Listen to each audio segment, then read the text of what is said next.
नमस्कार साथियों, स्वागत है आपका जेके गुरुजी क्लासेस के यूट्यूब चैनल पर। आज की इस वीडियो में बात करेंगे हम हिंदी व्याकरण के जो महत्वपूर्ण प्रश्न हैं उनके बारे में इस वीडियो में बात करने वाले हैं। तो ये वीडियो आपके लिए काफ़ी इंपॉर्टेंट रहेगा। इसमें हम राजस्थान के जो आपके सामान्य जो हिंदी है उस सामान्य हिंदी के बारे में बात करेंगे, जिसमें आपके जो पिछले साल के जो भी प्रश्न आपके सामान्य हिंदी से या कह सकता हूँ कि हिंदी व्याकरण से जो भी प्रश्न पूछे गए हैं उन सभी प्रश्नों के बारे में हम बात करेंगे। और ये वीडियो आपके राजस्थान के सभी एग्जाम जिसमें अभी आपकी हिंदी पूछी जाती है उन सभी के लिए आपके इम्पोर्टेंट रहेगा। साथ ही ये वे सारे प्रश्न हैं जिसमें आपके जो किसी न किसी एग्जाम में पूछे गए हैं और वो आपके आने वाले एग्जाम में भी पूछे जाने की संभावना है वो आपकी ज़्यादा रहती है। तो उन सभी प्रश्नों को इस वीडियो के माध्यम से मैंने शामिल किया है। तो आप वीडियो को एंड तक ज़रूर देखिएगा ताकि आपकी जो आपको ये पता चल सके कि आपके जो पिछले साल के जो एग्ज़ाम है उनमें हिंदी के किस तरह के प्रश्न आते हैं और क्या क्या पैटर्न रहता है और किस किस तरह के प्रश्न आ सकते हैं, वो सारी की सारी जानकारी है वो आप इस वीडियो के माध्यम से आप जब एंड तक देखोगे तो आपको पूरी की पूरी जानकारी है वो आपको मिल जाएगी। तो बिना देरी के चलिए शुरू करते हैं आज की हमारी पहली स्लाइड है। उस पर लिखा हुआ है कि निम्न में से हिंदी भाषा की लिपि है ग्रीक, देवनागरी, रोमन या अमराई। ठीक है, तो यह रखिएगा कि हिंदी भाषा की जो लिपि कौन सी है, तो यह रखिएगा कि इसकी जो लिपि है वो आपकी आती है देवनागरी लिपि। कौन सी आती है? देवनागरी लिपि है वो इसकी रहेगी। नेक्स्ट है हमारे पास हिंदी भाषा में बोलियों की संख्या है। तो हिंदी भाषा में बोलियों की संख्या कितनी है? तो 15, 25, 28 या 22। तो हिंदी में कुल कितनी बोलियाँ है? तो यह रखिएगा कि हिंदी में बोलियाँ है वो आपके है 28। कितनी है? 28 है। इस प्रश्न का सही आंसर आपके रहेगा। नेक्स्ट प्रश्न हमारे पास है कि हिंदी भाषा का कौन सा रूप मानक हिंदी के रूप में स्वीकार किया गया है? पूर्वी हिंदी का, पहाड़ी हिंदी का, खड़ी बोली का या फिर पश्चिमी हिंदी का? तो इसका सही आंसर हो जाएगा आपकी खड़ी बोली का। ठीक है, नेक्स्ट प्रश्न हमारे पास है कि हिंदी की उपभाषाओं की संख्या कितनी है? ऑप्शन ए 8 उपभाषा है, ऑप्शन बी 13, ऑप्शन सी 7 या ऑप्शन डी 5। इस प्रश्न का जब आप ये वीडियो देखोगे तो आप वीडियो को बीच बीच में पॉज करके आपके जो आंसर है वो कमेंट सेक्शन में कमेंट भी जरूर कीजिए ताकि तब ध्यान पड़े कि आपके कितने सही हुए और कितने गलत हुए। ठीक है, तो इसमें हिंदी की जो उपभाषाओं की संख्या पूछी है तो वो है आपकी 5 उपभाषा आपके आएगी। नेक्स्ट है कि हिंदी भाषा के वर्तमान स्वरूप को विकसित और संस्कृत करने में महत्वपूर्ण योगदान किसके द्वारा दिया गया था? हजारी प्रसाद द्विवेदी के द्वारा, महावीर प्रसाद द्विवेदी द्वारा, अज्ञेय द्वारा या बाबू गुलाब राय द्वारा? तो इस प्रश्न का सही आंसर हो जाएगा आपके महावीर प्रसाद द्विवेदी के द्वारा। किसके? ऑप्शन नंबर बी इस प्रश्न का सही आंसर हो जाएगा। अगला प्रश्न हमारे पास है कि भाषा शब्द की उत्पत्ति किस धातु से हुई है? भाष्य से, भाष से, भाष धातु से या फिर भाषा से? तो इस प्रश्न का सही आंसर हो जाएगा ऑप्शन नंबर सी, भाष धातु से आपकी जो आपके भाषा शब्द की उत्पत्ति हुई है।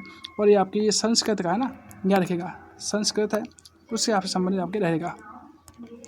नेक्स्ट है कि निम्नलिखित में से कौन भाषा का अंग नहीं है? हमें बताना है कि भाषा का अंग है वो नहीं है, वो हमें बताना है कि शब्द नहीं है, ये वाक्य नहीं है, ध्वनि नहीं है, लेख नहीं है। तो याद रखिएगा कि इसमें जो शब्द है, वाक्य है और ध्वनि तीनों तो भाषा का अंग है, लेकिन जो लेख है वो आपके भाषा का अंग नहीं रहने वाला है। तो इसका सही आंसर हो जाएगा ऑप्शन नंबर डी, लेख। नेक्स्ट क्वेश्चन हमारे पास है कि भाषा की मूलभूत इकाई कौन सी है? हमें भाषा की जो मूलभूत इकाई है वो हमें बतानी है। इसमें ऑप्शन ए है शब्द है कि ध्वनि है, ध्वनि चिन्ह है कि भाव है कि वाक्य है। तो अगर आपको भाषा की इकाई पूछा जाए तो भाषा सबसे पहले स्टार्ट हमेशा किसी न किसी ध्वनि से होती है, चाहे उसका कोई ना कोई अर्थ निकले चाहे नहीं निकले। तो इस प्रश्न का सही आंसर क्या हो जाएगा? ऑप्शन बी, ध्वनि हो जाएगा। ठीक है, नेक्स्ट है कि भाषा निर्माण किसके संयोग से होती है? शब्द से, विचार से, ध्वनि चिन्हों से या वाक्य से? तो जैसे मैंने बताया कि भाषा का निर्माण की बात कर रहा है और उसके सहयोग से होता है, यानी कि किसकी मदद से होता है। तो यार क्या कि जब ध्वनि निकलेगी और ध्वनि जब मिलेगी तब जाके किसी न किसी भाषा का निर्माण होगा आपके होगा। तो ऑप्शन नंबर सी है वो इस प्रश्न का सही आंसर रहने वाला है। नेक्स्ट प्रश्न हमारे पास है कि आधुनिक भारतीय भाषाओं का विकास किस भाषा से हुआ है? आधुनिक भारतीय भाषाओं का जो विकास है वो किस भाषा से हुआ है? Option A Prakrit, option B Apabhramsha, option C शोर शैली या ऑप्शन डी मगधी? तो इस प्रश्न का सही आंसर हो जाएगा आपकी अपभ्रंश भाषा है उससे कहते हैं कि आधुनिक जो भारतीय भाषा है उसका विकास आपके देखने को मिलता है। नेक्स्ट क्वेश्चन हमारे पास है कि देवनागरी लिपि का विकास किस लिपि से हुआ है। हिंदी तो देवनागरी लिपि की है, हिंदी है वो तो हिंदी की लिपि है वो तो देवनागरी लिपि है, लेकिन देवनागरी लिपि का विकास है वो किस लिपि से हुआ हमें वो बताना है, जिसमें ऑप्शन है ब्राह्मणी, खरोष्टी, सिंधु या अपभ्रंश से। तो इस प्रश्न का सही आंसर हो जाएगा आपके कि जो ये ब्राह्मणी लिपि है उससे आपकी जो देवनागरी लिपि है उसका आपके विकास हुआ है। अगर नेक्स्ट प्रश्न है कि मानक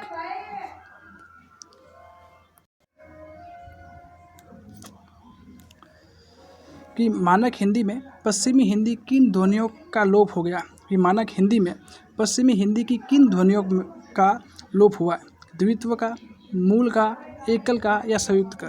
ठीक है, तो वो हमें सही आंसर बताना है। तो इस प्रश्न का जो सही आंसर है वो हो जाएगा आपके द्वित्व का। किसका हो जाएगा, द्वित्व है वो इसका सही आंसर रहेगा।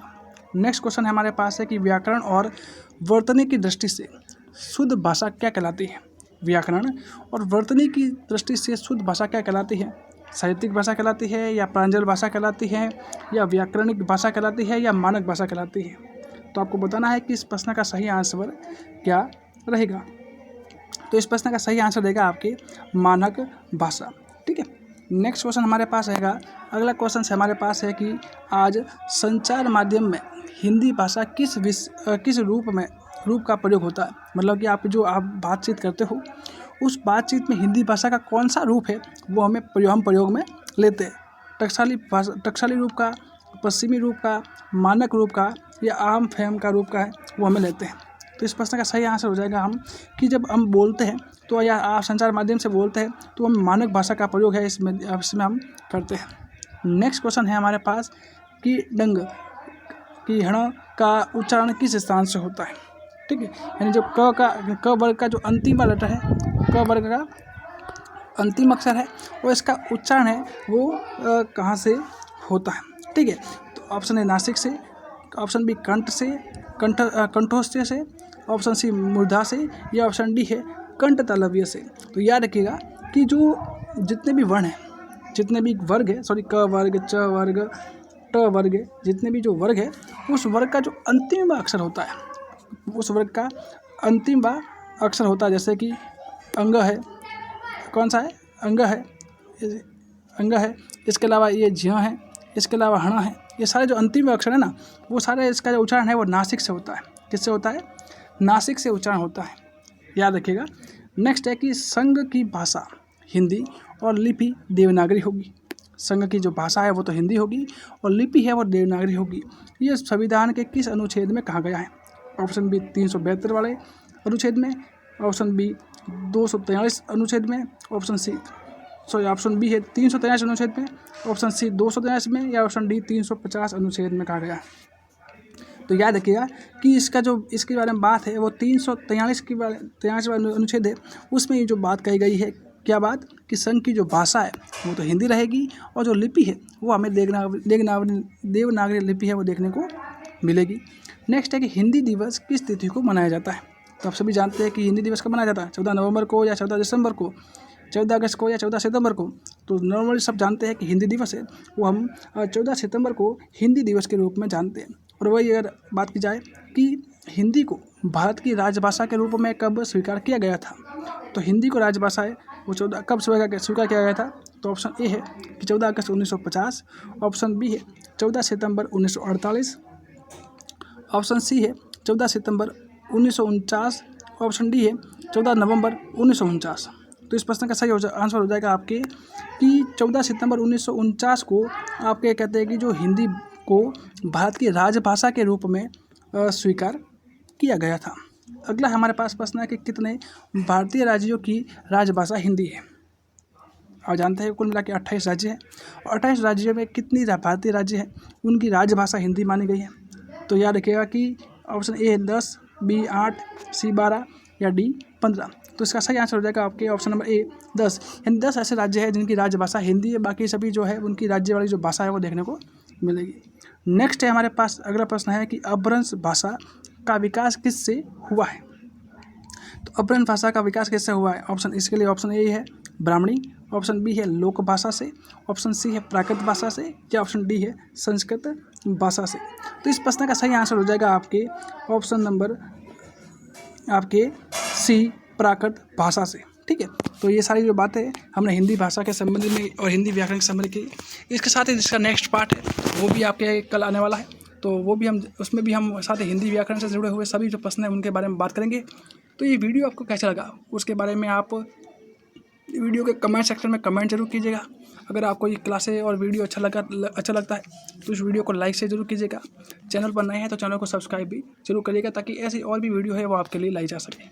साथ ही इन प्रश्नों के संबंध में कोई डाउट है या कुछ भी सुझाव है क्लासों के माध्यम से, या नेक्स्ट वीडियो है वो किस टॉपिक पर चाहिए उसके बारे में भी अगर आपको कुछ सुझाव देना चाहता हो तो इस वीडियो के कमेंट सेक्शन में आप कमेंट जरूर कीजिएगा। और वरना आप मिलते हैं नेक्स्ट क्लास में, तब तक के लिए पढ़ते रहे, बढ़ते रहे। धन्यवाद।